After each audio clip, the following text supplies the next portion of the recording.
The name Dog Social Club came from deciding how we wanted to accurately portray a dog's day here. The Dog Social Club is both a daycare and boarding facility. We specialize in making sure that the dogs are having a good time, small groups, and they get to just have lots of fun. The facility here at Dog Social Club has 50,000 square feet of dog play areas. It is just a wonderful facility that is pretty much doggy heaven for dogs of any age or size. I got involved with the Dog Social Club because my dog Lewis started coming here when he was just 13 weeks old.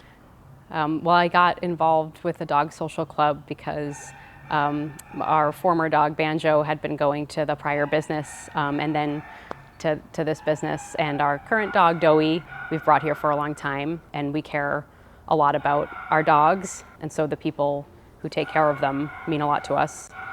And it was because I had other friends who brought their dogs here and who raved, just were like, our dogs are happier being there than they are at home being with us. That made me feel like, oh, as a single person, I can get a dog, and when I need to take him somewhere, I can have a place that I trust that he's gonna be happy. So I started out as just a consumer. And then we got notice that the previous ownership of the business wanted to retire and sell the building and close the business down, which was heart-wrenching.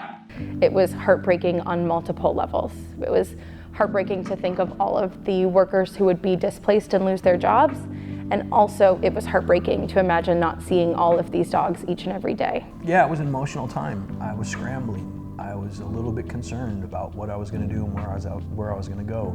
It was hard. Like I love dogs are great, and you just want to they're great therapy, right? But at the same time, it was like seeing them also made me feel like I just was mentally drained out. The thought of not being able to see them anymore was definitely an emotional drain, because it was like, what are we going to do? We're going to go around the building on the last day and take our phones and get pictures of every single dog so that we can at least have photo memory of these dogs.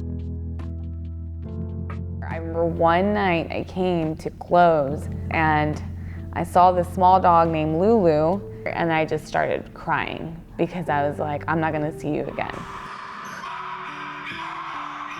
They asked me, will you be able to be here till the day we close? And I said, you darn right. I was going to stick it till the end here. I said to them, I'm not leaving, I'm staying here until, it closes.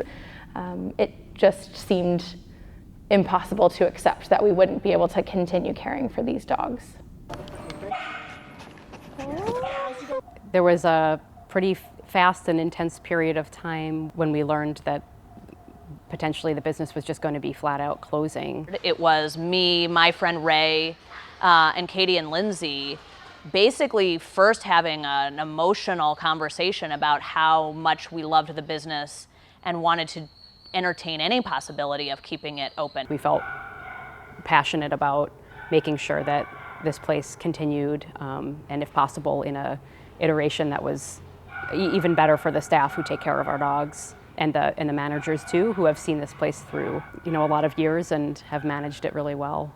And it became clear to us, even from that initial conversation, that one of the things we were trying to do was not just keep the business open, which was of course priority number one, but also prevent this moment of upheaval from happening again. When the business is owned by a single individual, it's their whims, their desire to retire, their desire to cash out on a valuable piece of real estate that puts all of the employees in a place of jeopardy and all of the families that rely on the business in a place of uncertainty about what to do with their dogs, their family members who come here all the time. Kelly and myself as consumers who really rely on this, and a lot of other people too, but Kelly and I are friends and talk a lot, and our dogs are like best friends. So when we talked about, do you think that it would be possible to convert this into a co-op? Could we help do that? So when multiple clients were coming in saying, you should do this, you should become a co-op, and once we sort of assembled a wonderful group of humans who were able to support us in that transition,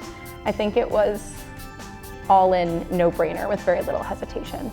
We really had 75 days or so to figure out not only were other people interested in doing this with us, but then raising the money to buy a 22,000 square foot property in West Oakland, and also form a new business, which is a cooperative corporation, write bylaws, and form a board, and do a private stock offering to get our community members to invest.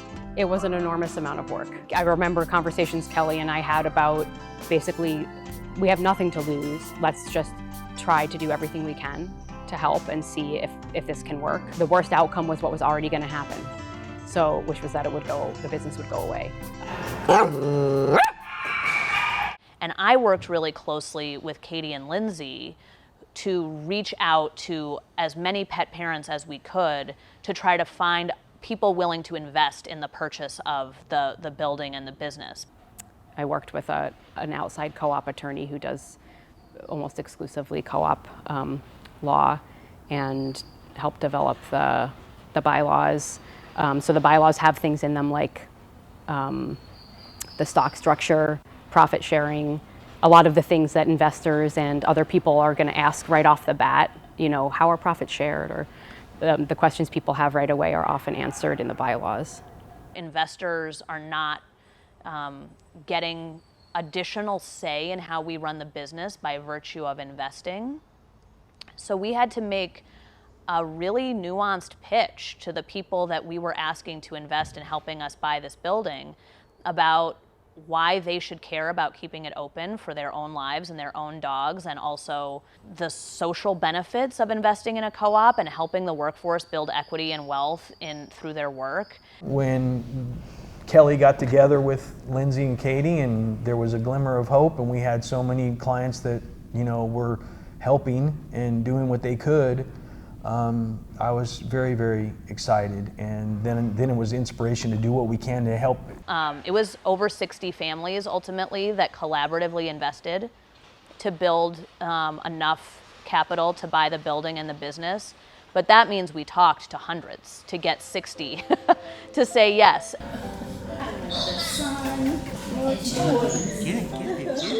In 3 months, we raised all the money we need, we created our bylaws, and we ensured a transition where our clients didn't have to lose care for their dog. So it was a big, exciting project in a short period of time. I couldn't believe it. Like, I was like, wow. I was like, this is staying open. This is insane. We're a co-op now. Like, yeah. Our personal commitment to this job was unwavering. So to be able to save it was just a huge joy. And although it continues to be a good amount of work, it's absolutely worth it when you see those pug puppies running around every day. Once we finally hit the transition and it was like, we're now the Dog Social Club, it was like this, like, essentially it was like, Right. great. 'Cause then, like she said, when we found out that it was staying alive, it was like, thank you. Yeah. Thank you. The Dog Social Club is a hybrid cooperative, meaning we have both consumer members and worker members. Hybrid cooperatives are not extremely common, but once we realized what a stake all of our clients and our employees shared in this, the hybrid model made a lot of sense. So we have a total of 50 employees at the Dog Social Club. About 20 of them have signed on to be co-owners of the business. From the consumer side, we have an active client base of over 1,200, and we have a consumer membership of 60 members. So for our consumer members, they receive little perks like a discount on their nightly boarding rate. Their dogs get a special bedtime cookie every night, and they have a discount on our spa and grooming services. But the more important perks they have are a say in our governance. So they have a vote in how things are run here. One person, one vote. We do profit sharing at the end of every year, which is in the form of co-op member dividends. The more you spend as a consumer member at this co-op, the bigger a share of the profits for the consumer members that you'll get. And, you know, they get free birthday party for their dogs and, you know, other perks. And over the lifetime of a dog, the cost of a membership will pay for itself. But in you know, a more philosophical sense. As a consumer, I have peace of mind that this business is going to be here for a very long time, and that we're all similarly invested in that being a priority. That has a huge value, you know, to me. We all have to work together in order to be a co-op. I'm part of this now. It's not just me working under someone who owns the building.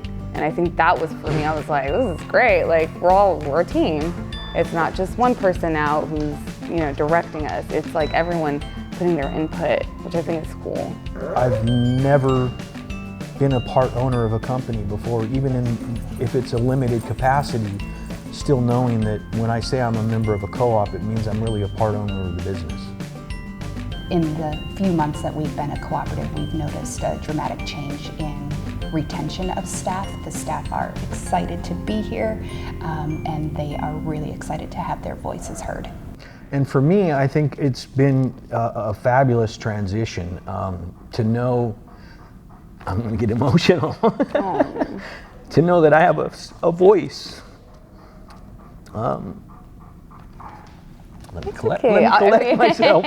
Let me collect myself. While we're getting our paws under us, we are learning a lot, and it is an exciting challenge to educate our large group of cooperative members about what it means and how to best utilize their membership to make sure that this organization stays representative of its members. Yeah, everybody just came together, and to see the inspiration of some of the clients because they knew that we were the best. Yeah. And yeah, I'm having a hard time. I'm having a really hard time with this. I'm having a really hard time with this. Hi, Luca. You guys, I love you. I think the representation that a cooperative gives is so important, especially in a business like ours that is such an intimate part of someone's family. I think it's really special that our consumers don't just utilize our services and trust us with their dog, but care enough about this business to see it continue. We have all of these folks who can afford to bring their dogs to daycare, and they are not just putting their money into daycare, they're putting money into the wealth generation of a community of people, many of whom, you know, are in this job for the long haul. And so we like to pay great competitive wages, but also, like, let's take as much money out of those, like, you know, pockets around the Bay Area that can afford it and put it into the pockets of the people who are building wealth in this business. And that is how you slowly start to reverse the engine of a capitalist society that sucks wealth and energy out of the communities and instead is infusing it back in. And I just hope that this model grows and grows so that we can reverse that sort of tide.